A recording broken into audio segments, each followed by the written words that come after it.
Assalamualaikum warahmatullahi wabarakatuh. Perkenalkan, nama saya Muhammad Akil Al-Muktafi Taufik dengan NPM 24120111322. Saya akan menjelaskan salah satu subbab yang ada di buku, yaitu tentang istilah dan pengertian hukum perdata. Oke, saya akan menjelaskan tentang istilah dan pengertian hukum perdata. Dasarnya, hukum dapat dibedakan menjadi dua. Pertama, hukum publik. Hukum publik merupakan ketentuan-ketentuan hukum yang mengatur kepentingan hukum. Yang kedua, hukum perdata mengatur kepentingan yang bersifat keperdataan.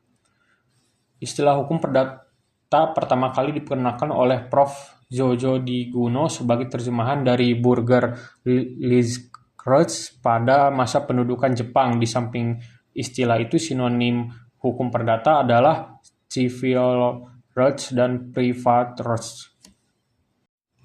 Selanjutnya, arti hukum menurut para ahli. Yang pertama, van, yang mengartikan suatu peraturan yang mengatur tentang hal-hal yang sangat esensial bagi kebebasan individu seperti orang dan keluarganya, hak milik dan perikatan, sedangkan hukum publik memberikan jaminan yang minimal bagi kehidupan pribadi.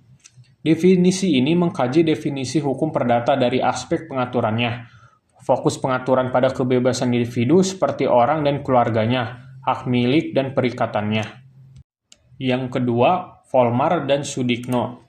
Volmar berpendapat bahwa hukum perdata adalah aturan-aturan atau norma-norma yang memberikan pembatasan dan oleh karenanya memberikan perlindungan dan kepentingan perseorangan dalam perbandingan yang tepat antara kepentingan yang satu dengan kepentingan yang lain dari orang-orang dalam suatu masyarakat tertentu, terutama yang mengenai hubungan keluarga dan hubungan lalu lintas. Sudikno mengartikan hukum perdata sebagai berikut: hukum antar perorangan yang mengatur hak dan kewajiban orang perseorangan yang satu terhadap yang lain di dalam hubungan kekeluargaan dan di dalam pergaulan masyarakat. Pelaksanaannya diserahkan masing-masing pihak. Dengan demikian dapat dikatakan bahwa pengertian hukum perdata yang dipaparkan para ahli di atas kajian utamanya pada pengaturan tentang perlindungan antara orang yang satu dengan orang yang lain. Padahal di dalam teori ilmu hukum bahwa subjek hukum tidak hanya orang, tetapi juga badan hukum, sehingga definisi di atas perlu disempurnakan. Oleh karena itu, penulis mengartikan hukum perdata adalah keseluruhan kaidah-kaidah hukum, baik tertulis maupun tidak tertulis, yang mengatur hubungan antara subjek hukum satu dengan subjek hukum yang lain dalam hubungan kekeluargaan dan di dalam pergaulan kemasyarakatan. Kaidah hukum dibedakan menjadi dua macam, yaitu tertulis dan tidak tertulis. Kaidah hukum perdata tertulis adalah kaidah-kaidah hukum perdata yang terdapat di dalam peraturan perundang-undangan, traktat, dan jurisprudensi. Sedangkan kaidah hukum perdata tidak tertulis adalah kaidah-kaidah hukum perdata yang timbul, tumbuh, dan berkembang dalam praktek kehidupan masyarakat.